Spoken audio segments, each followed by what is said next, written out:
नाज़रीन, हम अपने बचपन में अटारी वीडियो गेम खेला करते थे या मोहल्ले के अंदर जाकर वो जो टोकन वाली वीडियो गेम्स थी वो खेला करते थे और उसके बाद अपने बचपन की खूबसूरत यादें समेटते थे।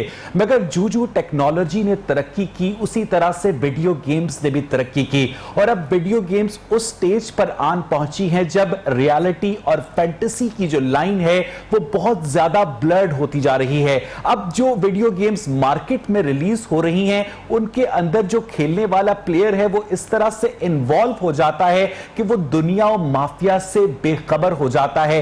वो अपने आप को उस सेटिंग का, उस सारे मंजर का हिस्सा समझना शुरू कर देता है। इसी तरह की गेम 2016 में जनूबी कोरिया में रिलीज की गई जिसको उर्फे आम में पबजी यानी प्लेयर्स अंडरग्राउंड बैटल ग्राउंड कहा जाता है। इसके अंदर मुख्तलिफ जो प्लेयर्स होते हैं वो रियल टाइम के अंदर ऑनलाइन कनेक्टिविटी के जरिए शूटिंग्स में हिस्सा लेते हैं, अपने दुश्मन को मारते हैं और उसके बाद बहुत सारे लोगों के अंदर कुछ इस तरह के नफ्सियाती अवामिल डेवलप हो जाते हैं कि वो अपनी जान लेने पर आमादा हो जाते हैं अगर उनका पसंदीदा हीरो पबजी खेलते हुए मारा जाए। किस तरह के बहुत सारे अवामिल हैं कि वीडियो गेम्स के जो असरात हैं वो खास तौर पर जो नौजवान नस्ल है जो हमारी टीन एज से ताल्लुक रखती है, जिसके पास हेल्दी एक्टिविटीज करने को नहीं है, इलाके के प्लॉट्स पर माफियाज कब्जा कर चुके हैं, वो वहां पर क्रिकेट नहीं खेल सकते, फुटबॉल नहीं खेल सकते, उन्होंने अपने आप को मुकम्मल तौर पर मोबाइल डिवाइसेस के या कंप्यूटर के हवाले कर दिया है।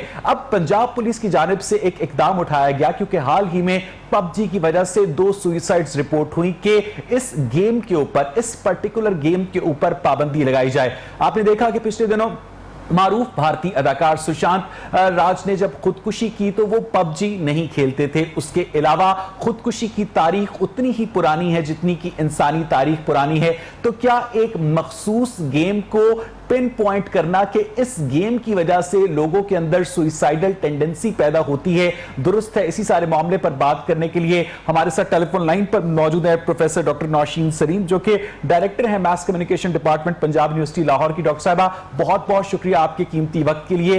ये बताइएगा कि जो वीडियो गेम्स होती हैं वो हमारे नौजवानों के लिए कसरत से खेलना मुज़र है क्या? जी बिल्कुल, बहुत शुक्रिया। सबसे पहले तो एक बहुत इम्पॉर्टेंट इशू है जिसको आपने हाईलाइट किया है। हमारे आजकल की जितने भी पेरेंट्स हैं वो बहुत मुश्किल का शिकार हैं कि उनके बच्चे आजकल बहुत ज्यादा वीडियो गेम्स के साथ उनका एक्सपोजर हो रहा है और उनके अंदर वायलेंस और एग्रेशन एग्रीवेट कर रहा है। उनकी सोशल इंटरेक्शन कम होती जा रही है। इसके साथ साथ सिर्फ उनके मेंटल हेल्थ के ऊपर असरात नहीं बल्कि उनकी फिजिकल हेल्थ के ऊपर भी बहुत ज्यादा असरात देखने को आते हैं। उनका स्लीपिंग डिसऑर्डर है, खाने पीने के आदात से वो दूर भागते हैं। उनको जो टारगेट मिलते हैं कि 7 डेज के अंदर ही आपने टारगेट अचीव करने, अगर वो नहीं कर पाते तो वो एक अजीब से साइकोलॉजिकल ट्रॉमा का शिकार हो जाते हैं। इसके साथ साथ सितम ज़रीफ़ी ये कि 1 घंटे के अंदर अंदर आपने उस गेम को खत्म करना है और जो टारगेट्स होते हैं 7 डेज के अंदर अंदर आप अचीव करें, फिर आपको पॉइंट्स और स्कोर्स मिलते हैं। और पेरेंट्स को पता नहीं कि उनका सिर्फ टाइम नहीं हो, पॉकेट्स के जो निकलने वाली मनी है उसका भी ज़िया हो रहा है। तो डॉक्टर नौशीन, क्या ये कहा जा सकता है सेफली, आप कम्युनिकेशन स्टडीज पढ़ाती हैं, अब ब्लॉग की अंदर आपने स्पेशलाइजेशन की हुई है कि इन वीडियो गेम्स की वजह से नौजवानों के अंदर सुइसाइडल टेंडेंसीज पैदा होती हैं? क्योंकि जब ये वीडियो गेम्स नहीं थी डॉक्टर नौशीन तब भी तो नौजवान इश्क मोहब्बत में नाकामी पर खुदकुशी किया करते थे ना।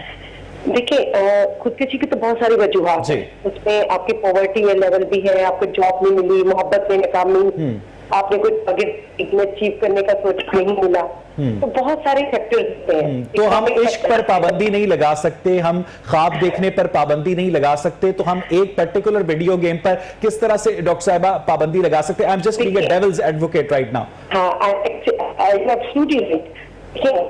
बात है जो उन्हें बहुत ज्यादा एक्सपोजर किसी ऐसी चीज का हो जाए तो उनके मेंटल ग्रोथ प्रॉपर नहीं होती, वो डायरेक्शन लेस होते हैं। और मोहब्बत की नाकामी की बहुत ही सेज में कम वाकया सुनने में आते हैं, लेकिन लेटर एज में और बहुत सारे जब आप सेटल नहीं होते लाइफ में, अचीवमेंट मिलती। तो देखिए बहुत सारे आप अखबार पढ़ते हैं, आपका मीडिया के साथ ताल्लुक है, अखबार खबरें आती पर फादर ने कोई गिफ्ट लेके दी या सूट लेके दी, बच्चे ने खुदकशी की। तो खुदकशी करने की बहुत सारी वजूहत है, लेकिन हम इस एलिमेंट को बिल्कुल भी वाइप आउट नहीं कर सकते कि वीडियो गेम। अच्छा, बिल्कुल ठीक है, इस एलिमेंट को हम निकाल नहीं सकते। डॉक्टर नौशीन, जब मैं ये प्रोग्राम करने आ रहा था तो मैंने सोशल मीडिया पर एक और खबर देखी कि बर्तानिया में एक फुटबॉल के शैदाई शख्स ने अपनी 5 माह की बेटी को टीवी के ऊपर दे मारा क्योंकि उसकी पसंदीदा टीम जो थी वो मैच हार गई थी, जिससे बेटी के दिमाग को शदीद नुकसान पहुंचा। ये एक इंतहाई बेईमाना एक्ट है। तो क्या हम टेलीविजन पर पाबंदी लगा दें? तो क्या हम फुटबॉल पर पाबंदी लगा दें? लोगों के जो इंडिविजुअल एक्ट्स होते हैं उन्हें किसी एक पर्टिकुलर टेक्नोलॉजी के साथ मंसूब करना, डॉक्टर नौशीन, दुरुस्त है? आपकी बात बिल्कुल बचा है, लेकिन हमें देखना पड़ेगा ऐसे सोसाइटी के अंदर ऐसे बहुत सारे एलिमेंट्स हैं, ऐसे कैरेक्टर्स भी हैं जो उनका बहुत नेगेटिव इफेक्ट्स होगा। ठीक है, हर एक के ऊपर नहीं है, आपके ऊपर नहीं है, मेरे ऊपर नहीं है, लेकिन हमारी फैमिली के अंदर ऐसा बच्चा होगा जो ज्यादा अग्रेसिव होगा। बिल्कुल ठीक है। उसकी रैम प्रॉपर काम नहीं कर रही होगी, उसका मोबाइल स्लो होगा तो उठा के दीवार पे मारेगा कि मैं अपने टारगेट अचीव नहीं कर रहा। तो ये देखने का एलिमेंट है कि पेरेंट्स को इस तरह के बच्चे की एक्स्ट्रा काउंसलिंग की जरूरत है। टीचर के साथ राब्ता किया जाए, उसके सोशल स्फीयर में उसके फ्रेंड्स के साथ राब्ता किया जाए। अब ये गेम है कि इसके जो प्लेयर्स हैं उसका पता नहीं वो पाकिस्तान में है, वो इंडिया में है, वो अमेरिका में बैठे हुए हैं, सारी दुनिया। अच्छा, डॉक्टर नौशीन बिल्कुल सही कह रही हैं। आपने एक बड़ी अहम बात की, तो आपने सारी बातें बहुत अहम की कि इन वीडियो गेम्स की वजह से खासतौर पर हमारे टीन एजर्स के अंदर वायलेंस का जो एलिमेंट है वो बहुत ज्यादा इंक्रीज कर गया। एम आई राइट डॉक्टर नौशीन? जी बिल्कुल। अच्छा, मुझे ये बताइएगा कि हम एक ऐसी सोसाइटी में रहते हैं जहां स्टेट के लेवल पर वायलेंस को ग्लैमराइज किया जाता है। हम देखते हैं कि मुख्तलिफ चौकों के ऊपर जंगी हथियार नस्ब होते हैं। हम देखते हैं कि जो जंगी तराने होते हैं वो इस तरह से लोगों को सुनाए जाते हैं कि मौत जो होती है बहुत ज्यादा अर्जा लगने लगती है लोगों को। तो आप समझती हैं कि ये भी वायलेंस की ग्लैमराइजेशन का एक तरीका है? नहीं, थोड़ा डिफरेंट है। वो उसके अंदर आप जज्बा ईमान और जज्बा जहाद को प्रोवोक किया जाता है, कोई खास मकसद के लिए, वो कंट्री की हिफाजत के लिए वो जो वेपन डिस्प्ले किए हैं उसके पीछे पूरी नैरेटिव और स्टोरी है कि हमने दुश्मन दफा करते हुए अपनी जानों के नजराने दिए। उसका नैरेटिव डिफरेंट है। ये वो दुश्मन है जो अनसीन है, हमारे ब्लड के अंदर है, हमारे की चिप के अंदर जाके बैठ गया है, और वो हमारी सोचने की, समझने की और हमारी फिक्री सलाहियतों को मादूम करते जा रहा है। तो आप समझती हैं डॉक्टर नौशीन के टेक्नोलॉजी के ऊपर किसी भी किस्म की डिपेंडेंस होती है? हम में से बहुत सारे लोग जो होते हैं वो वॉशरूम के अंदर फेसबुक इस्तेमाल कर रहे होते हैं, जब तक उनकी मोबाइल की उंगलियां स्क्रॉल ना करें मोबाइल के ऊपर वो वॉशरूम नहीं जा पाते, वो वॉक पर नहीं जा पाते। उन्होंने अपने आप को पूरी तरह से डिपेंडेंट कर लिया है टेक्नोलॉजी पर। अगर उनसे कुछ देर के लिए भी वो टेक्नोलॉजी छीन ली जाए तो उनके अंदर बहुत इरेटिक बिहेवियर हो जाता है। डॉक्टर नौशीन बिल्कुल लेकिन ये बस अनफॉर्चुनेट नेगेटिव इफेक्ट हम पर आ रहे हैं। हम रात सोने से पहले फेसबुक देख रहे हैं, व्हाट्सएप देख रहे हैं, मैसेज पता नहीं न देखा कोई हम जी हाँ बिल्कुल। तो सुबह उठते सबसे पहले अजान या नमाज का ख्याल बाद में आता है, फोन बजने वाली बीक उसका मैसेज ख्याल पहले आता है कि को मैसेज दिया तो जवाब दिया या नहीं। बड़े अनफॉर्चुनेट बड़े नेगेटिव डेवलप हो रहे हैं, लेकिन टेक्नोलॉजी को कभी भी गलत नहीं कह सकते। उसका मतलब हमेशा होता है। सही बात है, बिल्कुल सही बात है। मुझे डॉक्टर नौशीन ये बताइएगा कि पंजाब पुलिस की जानिब से ये फैसला किया गया है कि पबजी गेम के ऊपर पाबंदी लगाई जाए, और इस सिलसिले में बाकायदा पंजाब पुलिस की जानिब से पाकिस्तान टेलीकम्युनिकेशन अथॉरिटी को और उसके अलावा FIA को भी खत लिखने का फैसला किया गया है। डॉक्टर नौशीन, हम जिस मुल्क में रहते हैं, हमारे असातिज़ा ने हमें यह पढ़ाया था कि जो पुलिस होती है वो एक लॉ इन्फोर्समेंट का इदारा है। ये पुलिस ने लॉ मेकिंग का काम कब से अपने जिम्मे ले लिया है? आपकी बात क्या है, देखिए अगर ये हमारी नेशनल असेंबली के अंदर डिबेट्स होती हैं तो उससे इम्प्लीमेंट हो जाती चीजें। तो कोई अगर असेंबली डिफरेंट इंस्टीट्यूशन से नहीं कोई बात होती तो अगर पुलिस डिपार्टमेंट भी इम्प्लीमेंट कर देते थे, हर कोई अपने लेवल पर सोसाइटी की सेफ्टी की बात कर रहा है करने की बात। मुझे डॉक्टर नौशीन इसके बाद तो हैरत नहीं होगी ना कि अगर मैं मास्क पहनकर घर से बाहर ना निकलूं तो वापडा वाले मेरी बिजली काटते कि चूंकि आपने मास्क नहीं पहना था इसलिए हमने पब्लिक सेफ्टी के लिए आपकी बिजली काट दी है ताकि आपको लेसन मिले। अगर हर सरकारी इदारा अपनी सतह पर सजाएं तजवीज करने लग गया तो फिर पार्लियामान का काम तो कहीं दफन हो गया ना दूर। आपकी बात ठीक है, लेकिन देखने की बात, अगर कोई अदारा अपना काम नहीं कर रहा, पार्लियामेंट अपना रोल नहीं कर रहा तो किसी अदारे ने तो करना है।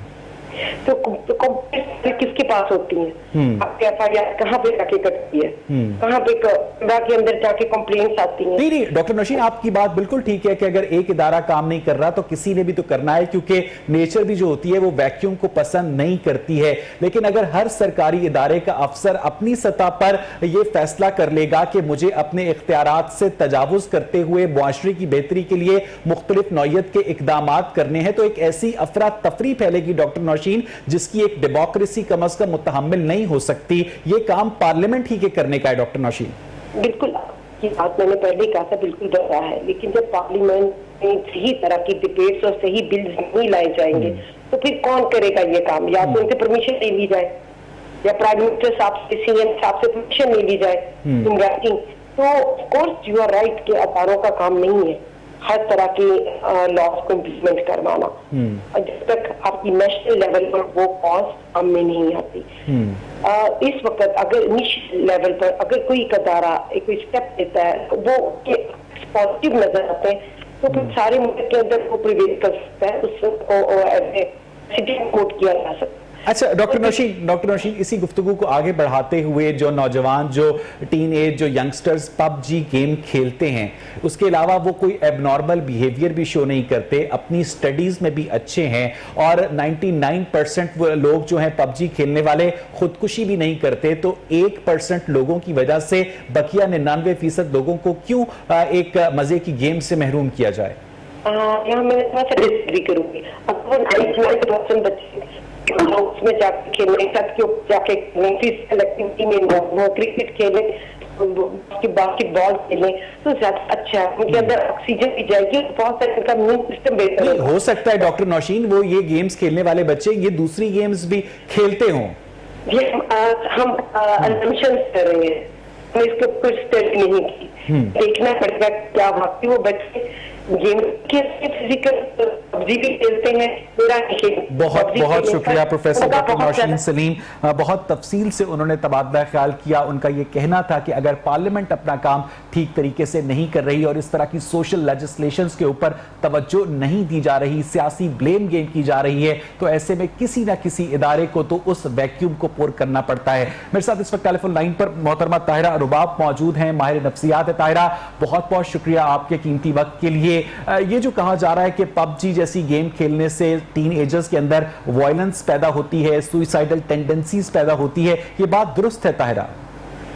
बिल्कुल अवैध ये बात 110% दुरुस्त है, क्योंकि वायलेंस जो है वो जैसे ही जो भी स्टिमुलस आप देखते हैं, यानी अगर आप अच्छा, आपका ब्रेन जो किसी अच्छी चीज को देख रहा है तो वो अच्छा रिस्पॉन्स करेगा पॉजिटिव, और अगर आपका ब्रेन किसी नेगेटिव चीज को देख रहा है, वायलेंस को देख रहा है, तो आप खुद भी वायलेंट होंगे, एग्रेसिव होंगे, तशद्दुद पसंद होंगे। तो फिर ताहिरा इसका मतलब है कि हम एक्शन फिल्म्स के ऊपर भी पाबंदी लगा दें? एक्शन फिल्म्स के ऊपर भी पाबंदी, ऑफ कोर्स, जहां पे वायलेंस हर उस फिल्म में पाबंदी लगाई जाए जिसके अंदर एक कत्ल को शो किया जाए, एक मर्डर को शो किया जाए, मारपीट को शो किया जाए। इसका मतलब है कि हम अपने अरीना को बहुत ज्यादा महदूद कर रहे हैं ताहिरा।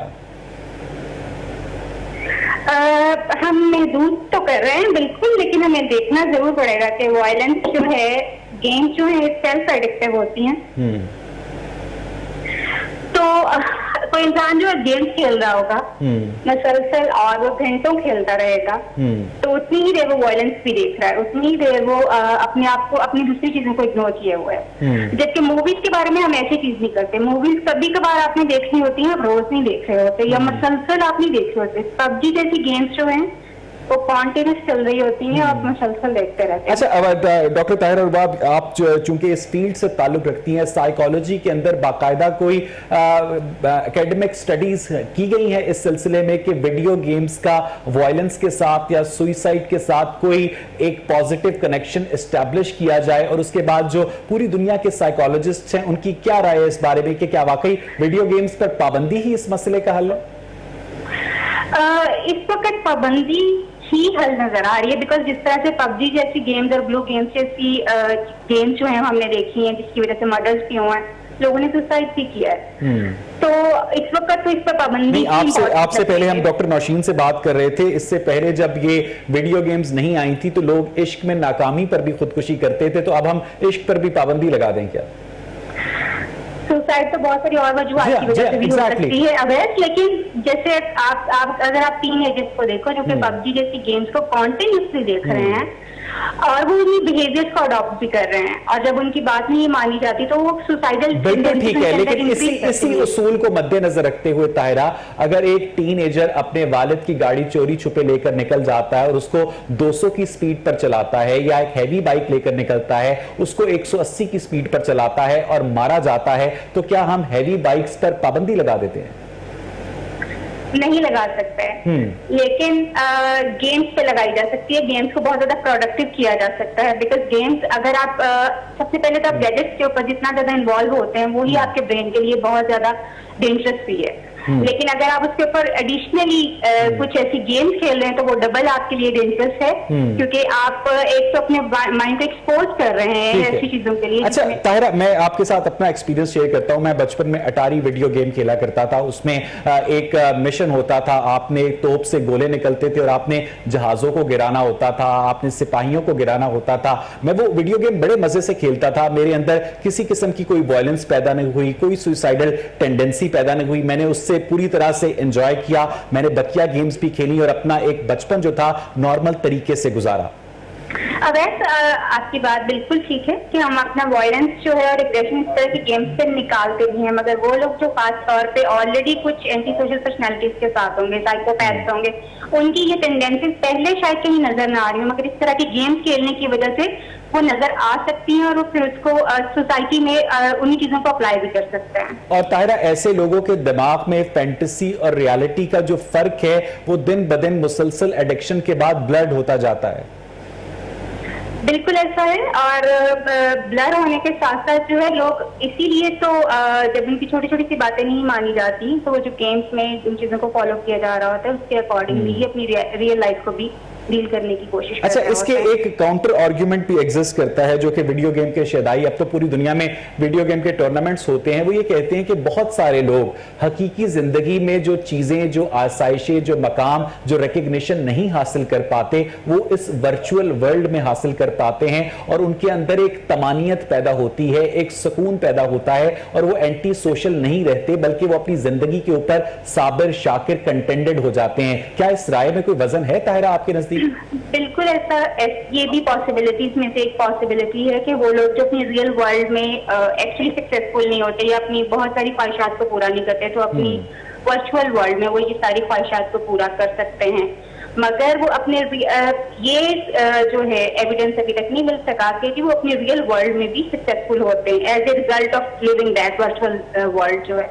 अच्छा ताहिरा, क्या वजह है कि अब तक पूरी दुनिया में खास तौर पर जो वर्ल्ड की कलेक्टिव कॉन्शियसनेस है उसने अब तक आलमी सतह पर वीडियो गेम्स के ऊपर इस तरह से पाबंदी को कबूल नहीं किया है और ना इस तरह की कोई पाबंदी लगाई गई है, और अब पंजाब पुलिस ये फैसला कर रही है कि हम तो लॉ एनफोर्समेंट एजेंसी से लॉ मेकिंग एजेंसी बन चुके हैं, हम इस पर पाबंदी लगवाएंगे? ताहिरा, उसकी शायद वजह ये हो सकती है कि हम जो है वो ज्यादा देख रहे हैं, हमें ज्यादा चीजें जो है यहाँ पे नजर आ रही हैं, हमारी अपना एक कौमी रवैया जिसको हम कहते हैं कि हम कोई भी चीज जो लिमिट्स में रह के तो नहीं करते, वी आर एक्सट्रीमिस्ट, तो उसके कॉन्सिक्वेंसेस हमें ज्यादा फेस करने पड़ रहे हैं। हाँ, अगर हम चीजों को मॉनिटर कर रहे हैं, ऑनलाइन एनफोर्समेंट हो चीजों की, तो ऑफकोर्स फिर शायद गेम को गेम ही समझ के प्ले किया जा सकता है। अच्छा ताहिरा, यहाँ पर एक बात ह्यूमन फ्रीडम की भी है। एक इंसान दूसरे इंसान के लिए किस तरह से फैसला कर सकता है कि इसके लिए क्या अच्छा और क्या बुरा है?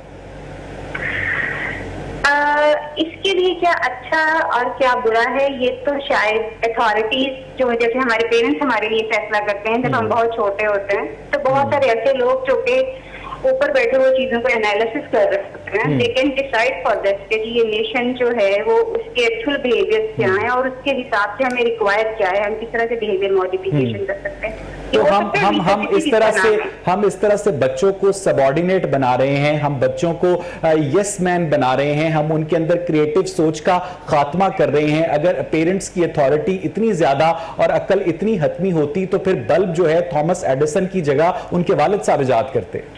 Unfortunately Awais you are right about this कि हम बच्चों को बहुत ज्यादा इंस्ट्रक्ट कर रहे हैं, मगर अगर आप देखो तो बचपन से ही बच्चे जो है अपने पेरेंट्स से सीखते हैं, बच्चों की ट्रेनिंग उनके पेरेंट्स ही करवाते हैं। हमें यहाँ पे फिर पेरेंटिंग के बारे में सोचना पड़ेगा कि हमने पेरेंटिंग किस तरह की रखनी है कि बच्चे को सही और गलत बता के उसको असिस्ट करना है या फिर उसको कंट्रोल करना है। अच्छा, इस तरह के मसाइल के हल के लिए तरक्की याफ्ता ममालिक में साइकोलॉजिस्ट को मदऊ किया जाता है, कॉन्फ्रेंसेस बुलाई जाती हैं, इस तरह का जो रुझान है पाकिस्तान में क्यों नहीं है ताहिरा? फिर कहूंगी अनफॉर्चुनेटली पाकिस्तान में ऐसे बहुत सारे रुझानात अभी नहीं है लेकिन वी आर लर्निंग। अभी कुछ कॉन्फ्रेंसेस जो है इस तरह की मुनक्किद हो रही हैं जहाँ पे बच्चों के ऊपर जो है खास तौर पे उनकी साइकोलॉजी को सामने रखते हुए कोर्सेज वगैरह को प्लान किया जा रहा है। अच्छा, बात सिर्फ ताहिरा पबजी के ऊपर खत्म नहीं होती कि उससे वायलेंस पैदा होती है। हमारे मुआशरे के बहुत सारे जो कंजर्वेटिव हलके हैं उनके ख्याल में अगर सिंड्रेला के कार्टून बच्चे देखेंगे तो उससे उनके अंदर फहाशी के एलिमेंट्स नफूज कर जाएंगे। हम किस किस की बात सुनेंगे ताहिरा? हमारे काफी सारे इश्यूज हैं Awais, you are right about this as well. मेरे ख्याल में पेरेंट्स से चीजों को शुरू करना पड़ेगा तो हम बच्चों तक चीजों को लीड कर सकते हैं। बहुत बहुत शुक्रिया ताहिरा रुबाब, बहुत तफसील से उन्होंने इजहार ख्याल किया। पबजी एक वीडियो गेम है और इस वीडियो गेम के ऊपर पाबंदी लगाने का फैसला पंजाब पुलिस के पास इसका इख्तियार नहीं है, इसका इख्तियार पाकिस्तान की पार्लियामेंट को है और एक इदारा जो होता है वो सिर्फ और सिर्फ लॉ इन्फोर्समेंट एजेंसी होती है। और इस बात को पाकिस्तान के अवाम को बैक वक्त इसलिए भी समझने की जरूरत है क्योंकि एक जानिब वीडियो गेम्स हैं और एक जानिब फिजिकल एक्टिविटी है और इन दोनों कामों के दरमियान तवाजुन रखकर ही हम एक मुस्बत शख्सियत की तामीर कर सकते हैं। Stay with us.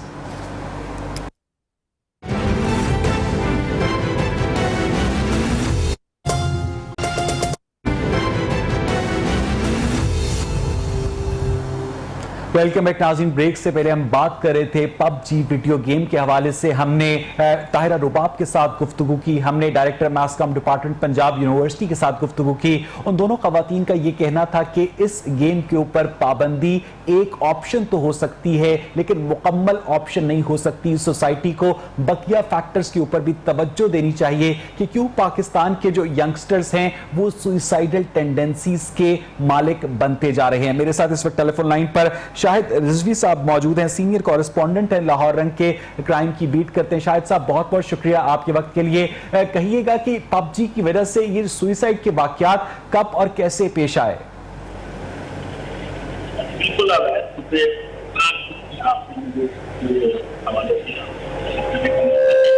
इसका 4 रोज के दौरान जो है लाहौर के जो मुख्तलिफ इलाके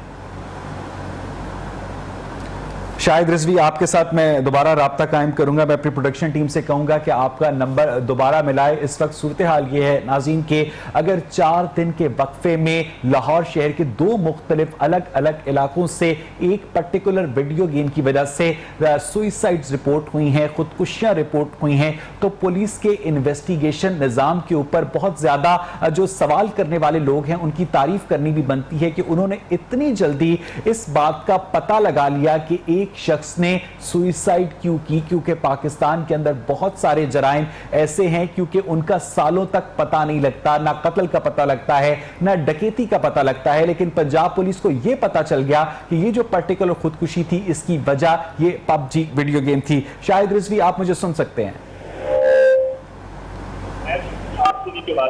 जी जी, मैं आपको सुन सकता हूं, अपनी बात को मुकम्मल कीजिएगा। प्राइवेट इलाका है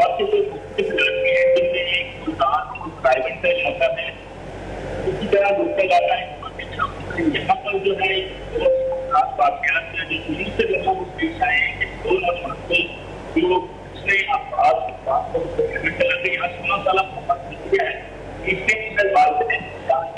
बहुत बहुत शुक्रिया शाहिद रिजवी, बहुत तफसील के साथ उन्होंने अपडेट किया। नासिर, मुझे यहाँ पर एक ब्रेक लेनी है और जब हम ब्रेक से वापस आएंगे तो बोलता लाहौर में अपनी गुफ्तगू का सिलसिला आगे बढ़ाएंगे। Stay with us. आपकी ब्रेन की न्यूरो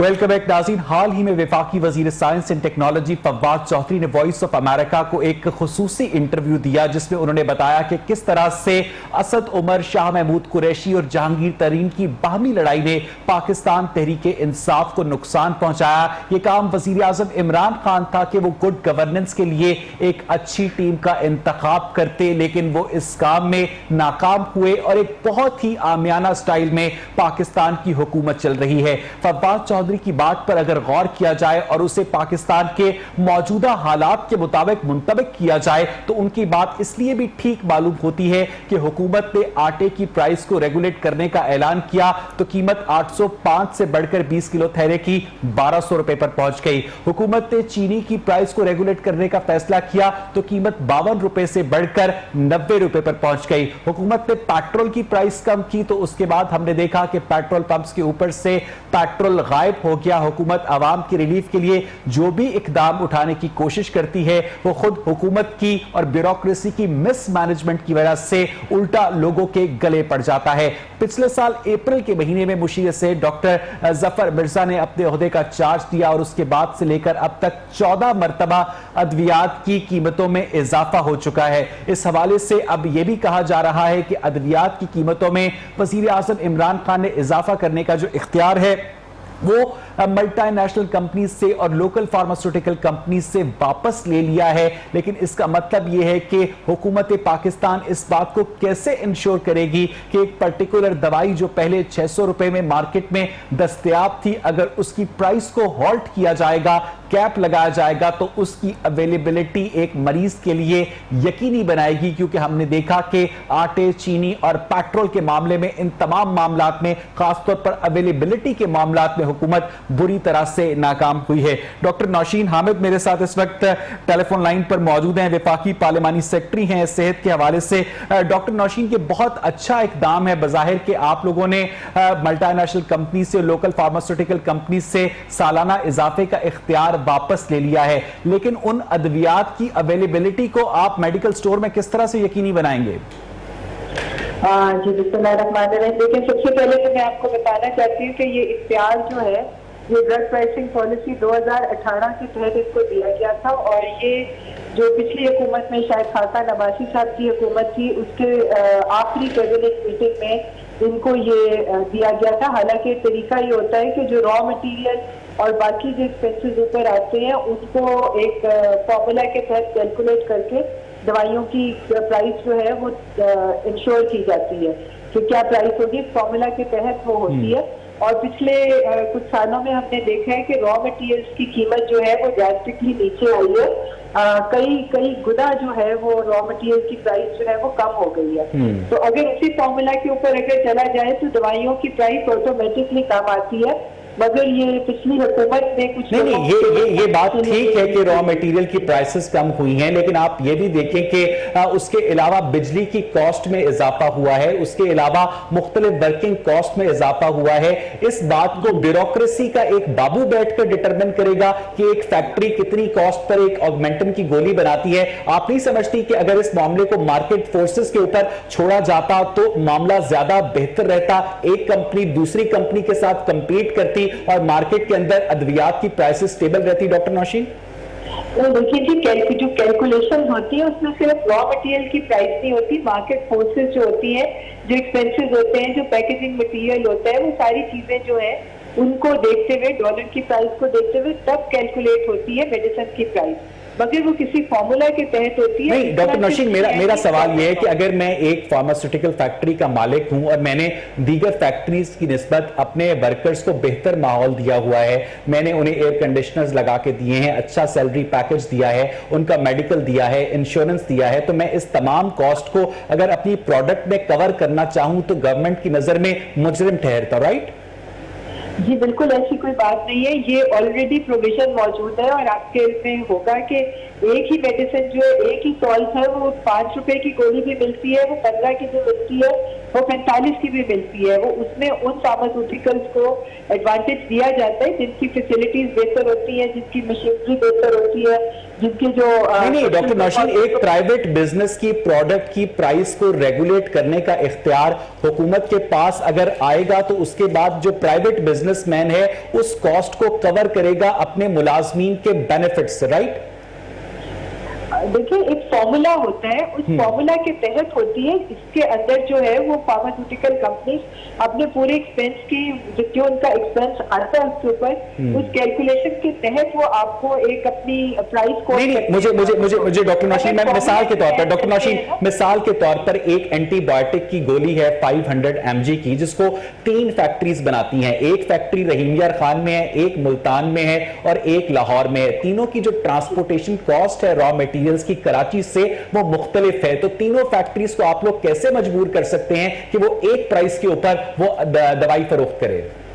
देखिए एक प्राइस पे तो कोई भी दवाई फरोख्त नहीं हो रही है। हर फार्मास्यूटिकल कंपनी जो है आपके सामने एक ही एंटीबायोटिक है, अगर एक एंटीबायोटिक की मिसाल ले लें ऑफ्लॉक्सासिन, उसकी आपको 3 मुख्तलिफ कंपनी की 3 मुख्तलिफ प्राइसेस मिलेंगी, मगर वो एक खास फॉर्मूला के तहत होती है। जो कंपनी जाहिर है जिनकी स्टैंडर्ड बेहतर है, जिनके मशीनरी बेहतर है, जिनका माहौल बेहतर है, उनकी प्राइसेस डेफिनेटली जो है वो करके आज भी लोग ये कहते हैं कि जो फार्मास्यूटिकल कंपनीज हुकूमत को खुश करती हैं उन्हें अपनी कीमतों में मनमाने इजाफे की इजाजत होती है। जो सेफेलोस्पोरिन एंटीबायोटिक है वो एक कंपनी 502 रुपए की भी बनाती है, एक 350 की भी बनाती है, एक 290 रुपए की भी बनाती है। सिर्फ पैकेजिंग का फर्क होता है, एफिकेसी का कोई फर्क नहीं होता। ये बकिया मार्जिन जो होता है ये कहां पे जाता है डॉक्टर नौशीन? देखिए यही तो मैं आपको बता रही हूँ कि अब जो इनकी मनमानियां थी वो नहीं चलेंगी। अब एक रूल्स के तहत और जो भी ड्रग प्राइसिंग पॉलिसी के अंदर जो फॉर्मूला दिया जाता है, जिसमें इनको पूरी खुली छुट्टी दे दी गई थी कि ये अपनी मर्जी से जब चाहे ये लाइफ सेविंग ड्रग्स की प्राइसेस बढ़ाए, अब वो नहीं होगा। जो फॉर्मूला दिया जाता है जिसमें इनके प्रॉफिट, ठीक है। अच्छा डॉक्टर नौशीन मेरे साथ ही रहेगा, मेरे साथ मियां नवीद भी मौजूद है, डिप्टी ब्यूरो चीफ हैं लाहौर रंग के। नवीद, एक मरतबा फिर हुकूमत की जानिब से अदविया साज कंपनी से ये इख्तियार वापस ले लिया गया है कि वो सालाना अद्वियात की कीमतों में इजाफा कर दे। पिछले साल अप्रैल से लेकर अब तक जून में 14 मरतबा अद्वियात की कीमतों में इजाफा हुआ है। आपको नहीं लगता कि हुकूमत ने बहुत लेट नोटिस लिया? जी वैसे बिल्कुल ये जो मामला है, एक तो मैं ये बताता चलूँ आपको कि आज तक ड्रैप जो रेगुलेटरी अथॉरिटी है इन फार्मास्यूटिकल कंपनियों की, उन्होंने आज तक जो है वो नोटिफिकेशन भी किया था और अपनी वेबसाइट के ऊपर अद्वियात की जो कीमतें और अद्वियात का जो पुराना रिकॉर्ड है वो आज तक जो है वो उन्होंने इसके ऊपर अपलोड करना था ताकि पता लग सके कि कौन सी मेडिसिन कब और कितना इजाफा हुआ। जब हमें यही नहीं पता कि आज से 15 साल पहले कौन सी मेडिसिन कितने में फरोख्त हो रही थी और अब कितने में हो रही है, अगर हमें इसका नहीं पता होगा तो हम कैसे कंट्रोल करेंगे?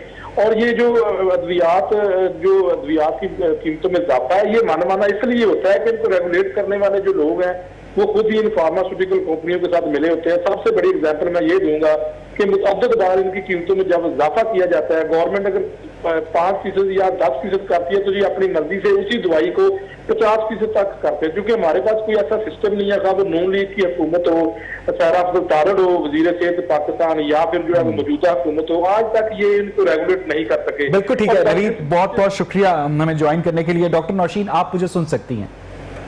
डॉक्टर नौशीन, अब बुनियादी सवाल जो कि यहां पर रह जाता है वो ये है कि आपने अब फार्मास्यूटिकल कंपनी से सालाना अद्वियात की कीमतों में इजाफे का इख्तियार वापस लिया है, लेकिन ऑलरेडी उनकी जो प्राइसेस में डिफरेंस था, अगर एक दवाई 600 रुपए की है, एक 400 रुपए की है, सेम दवाई एक 350 की है, वो डिफरेंस तो अपनी जगह पर रहेगा ना डॉक्टर नौशीन? देखिए जी, इस वक्त ये कि ड्रैप की जो ड्रग प्राइसिंग पॉलिसी जिसके तहत ये सारी अद्वियात की कीमतें मुकर्रर की जाती हैं और जो भी ये डिफरेंसेस आते हैं, उस ड्रग प्राइसिंग पॉलिसी को ओवरऑल भी रिव्यू किया जा रहा है और पूरे ड्रैप के अंदर जो है वो रिफॉर्म लाने की कोशिश की जा रही है। और ये उस दिन से ये सारी कोशिशें जारी है जब से पीटीआई की गवर्नमेंट जो है वो हुकूमत में आई है।